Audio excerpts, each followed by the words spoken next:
guys, welcome back to my channel. Di video kali ini, sesuai dengan judul dan thumbnail yang bisa kalian lihat, aku di sini mau nerangin gimana caranya aku bisa masuk di Alfamart. Nah, buat kalian yang udah subscribe aku dari lama, kalian pasti tahu kalau aku itu kerjanya di Indomart, bukan di Alfamart. Tapi kenapa sekarang aku bisa kerja di Alfamart? Nanti aku bakal buat videonya kenapa aku nggak kerja di Indomart lagi. So, sekarang aku mau jelasin gimana caranya aku bisa masuk di Alfamart. Di sini aku mau jelasin kalau Alfamart dan Indomart itu sama-sama perusahaan retail. Jadi sistemnya itu nggak jauh berbeda. Mungkin yang beda cuma istilahnya. Nah, di sini aku bakal share pengalaman aku melamar kerja di Alfamart. Waktu itu aku ngelamarnya tahun 2019, tepatnya bulan Desember. Dan sekarang sistemnya itu udah sedikit berubah untuk pendaftaran karyawan baru. Nanti aku juga jelasin untuk yang 2020. Untuk yang tahunku, tahun 2019, waktu itu aku daftar online. Aku waktu itu iseng buka Instagramnya Alfamart, nanti aku cantumkan di sini gambarnya. Itu tuh ada linknya itu mengarah pada formulir buat pendaftaran calon karyawan baru. Di situ aku isi data diri aku dan aku sertakan email aku juga, nomor HP, pokoknya semua identitas diri aku cantumin di situ. Selang beberapa hari setelah aku mengisi formulir itu, aku mendapatkan SMS WA seperti ini. Aku tuh kaget dapet pesan kayak gini. Aku pikir ini tuh bercanda, aku pikir linknya itu nggak valid, ternyata valid. Dan waktu aku dapat SMS ini, itu tuh sore aku bacanya karena aku tidur. Terus aku belum punya semua barang yang diperluin waktu interview ini. Jadi aku belinya malam-malam dan aku siapinnya semuanya malam-malam. Mulai dari nulis lamaran, terus CV, terus dan lain-lain aku kerjain malam itu juga. Karena tempat tes sama rumahku itu jaraknya jauh, sekitar 2 jaman, aku harus bangun pagi banget buat berangkat ke sana. Nah, singkat cerita, setelah aku lengkapin semuanya yang aku butuhin buat tes sama interview itu, besok harinya aku langsung ke tempat yang dituju, yaitu DC Alfamart yang cabang Jember. Sampai di DC itu, ternyata bukan cuma aku yang ikut tes, banyak banget. Ada dari Probolinggo, Banyuwangi, Pasuruan, Jember juga ada. Nah, yang dari Situbondo itu cuma aku.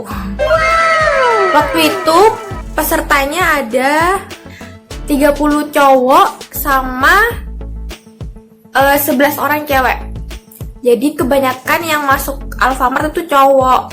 Cewek itu jarang. Kenapa? Karena kerjanya itu berat.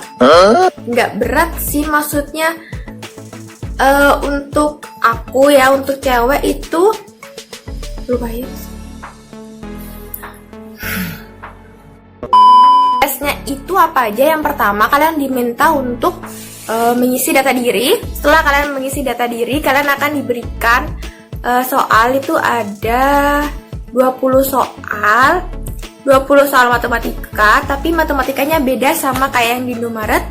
Kan kalau yang di Indomaret itu matematika dasar, ini tuh matematika soal cerita, dan aku sama sekali nggak belajar. Aku isi sesuai dengan apa yang aku tahu. Ada 20 soal, sama nanti kalian diminta buat ngerjain apa yang ada di diri kalian dan apa yang kalian harapkan dari perusahaan untuk kalian gitu. Jadi misal nih ada kolom, terus di situ kalian tuh diminta buat centak apa yang sesuai dengan diri kalian gitu. Misal kalian itu rajin, kalian bisa centang rajin, terus kalian suka tantangan, kalian bisa centang itu. Terus juga kalian suka berpendapat, misal kalian bisa centang gitu. Dan yang gak sesuai kalian bisa sila gitu. Terus untuk yang apa yang kalian harapkan dari perusahaan untuk kalian, misal itu waktu itu aku ingat ada kalimat menginginkan peraturan yang tegas gitu. Terus juga apa ya, aku lupa, pokoknya kalian itu isi apa yang kalian harapkan dari perusahaan untuk kalian sendiri gitu. Nah, setelah mengisi itu, nanti beberapa orang akan dinyatakan lolos dan gugur. Aku nggak tahu ya itu dipilihnya secara apa, pokoknya itu tim rekrutmennya yang menentukan. Jadi tahap pertama itu ada 3 cowok yang gugur dan 2 cewek yang gugur. Nah, setelah tahap itu, kalian akan diminta satu persatu memasuki sebuah ruangan di mana di situ cuma ada tim rekrutmen dan diri kalian sendiri. Jadi kalian diminta buat berdiri, terus perlihatkan kuku, habis itu hadap kanan, hadap kiri, terus kalian diminta senyum, terus juga diminta menjulurkan lidah gitu. Aku juga nggak ngerti itu termasuk tes apa, mungkin tes fisik ya. Yang pasti dari tes itu banyak banget yang gugur. Ada 10 orang cowok yang gugur, 5 cewek yang gugur. Setelah tahap itu, selanjutnya itu kalian diminta membuat lingkaran, cewek dan cowok itu gabung. Si cowok ini memilih satu partner cewek untuk menawarkan suatu barang gitu ya. Terserah itu barangnya apa, tapi barangnya itu tidak berbentuk. Jadi kalian umpamakan ini barang, terus kalian nawarkan ke partner kalian gitu. Waktu itu gantian, setelah si cowok milih partner yang cewek milih partner yang cowok gitu. Sama untuk menawarkan suatu barang gitu. Dan gimana caranya partner kalian itu tertarik buat beli. Setelah tahap itu tahap terakhir ya. Di situ tim rekrutmen bakal menentukan siapa aja yang lolos dan siapa aja yang gugur. Nah, bagi yang lolos itu akan masuk pra-training. Jadi belum trainingnya ya, masih ada pra-training. Di pra-training itu, oh ya, sebelum pra-training aku mau ngasih tahu lagi. Nah, dari 31 cowok dan 11 cewek itu yang lolos itu cuman 3 cowok dan 1 cewek.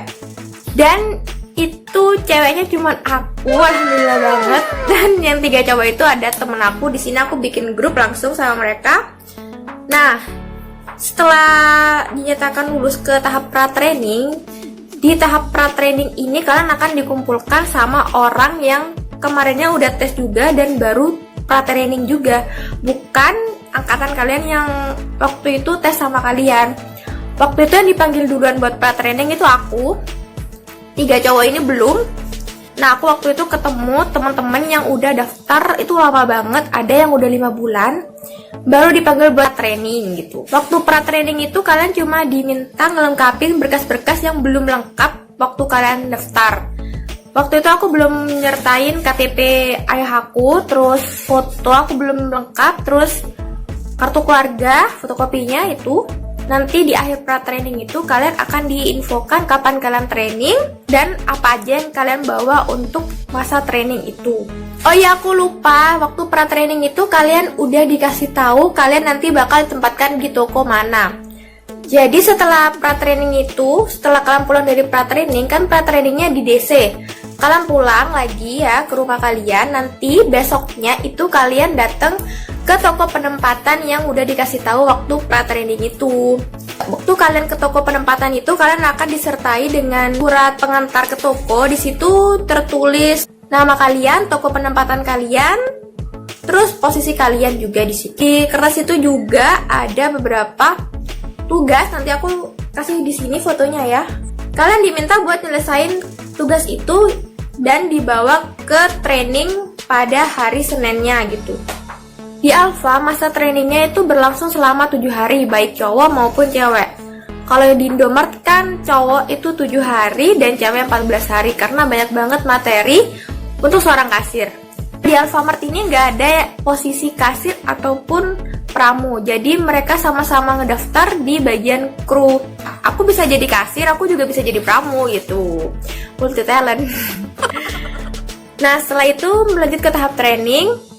Tahap training itu berlangsung selama 7 hari.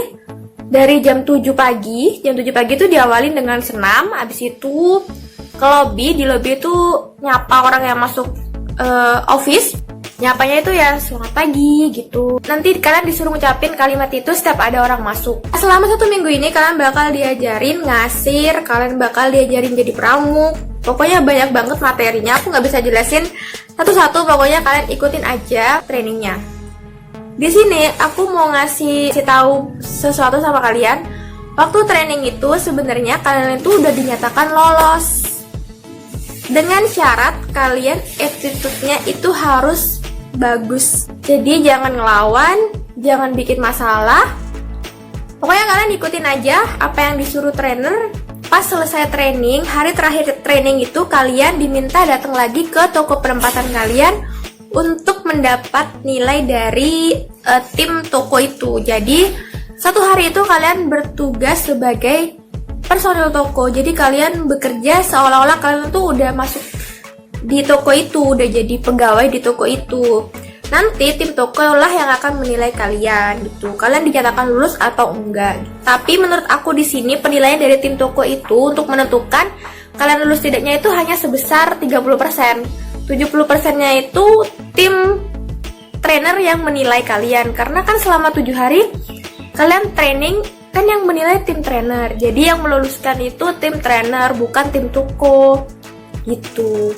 Setelah kalian dinyatakan selesai training 7 hari, kalian akan diminta untuk membuat rekening BCA. Kalau kalian udah punya rekening BCA, kalian tinggal fotokopi buku tabungannya dan serahin ke trainer kalian gitu. Setelah kalian membuat rekening BCA, besoknya kalian bakal tanda tangan kontrak. Kalian bakal dijelasin beberapa hal tentang kontrak kalian, hak-hak kalian juga gitu.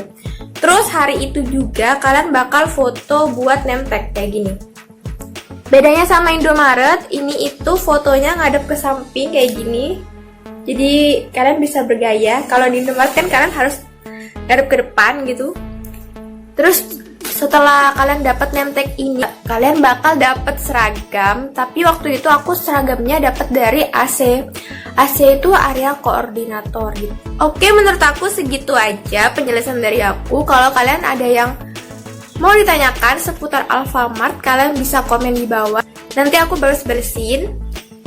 Terus juga untuk kalian yang mau tanya soal Indomaret, aku juga masih bisa jawab. Tapi setauku, karena aku udah nggak dapet informasi lebih lanjut lagi tentang Indomaret, untuk sistem lamaran kerja di tahun 2020 ini, aku bakal bikin di video lain khusus untuk yang 2020. Mungkin videonya singkat banget ya, nggak sepanjang yang ini, karena ini berdasarkan pengalaman pribadi aku. Kalau untuk yang 2020 mungkin aku akan tanya sama temen aku yang daftarnya 2020 gitu. Oke, sekian dari aku, dan thank you buat kalian yang udah nonton sampai selesai. See you on my next video, bye.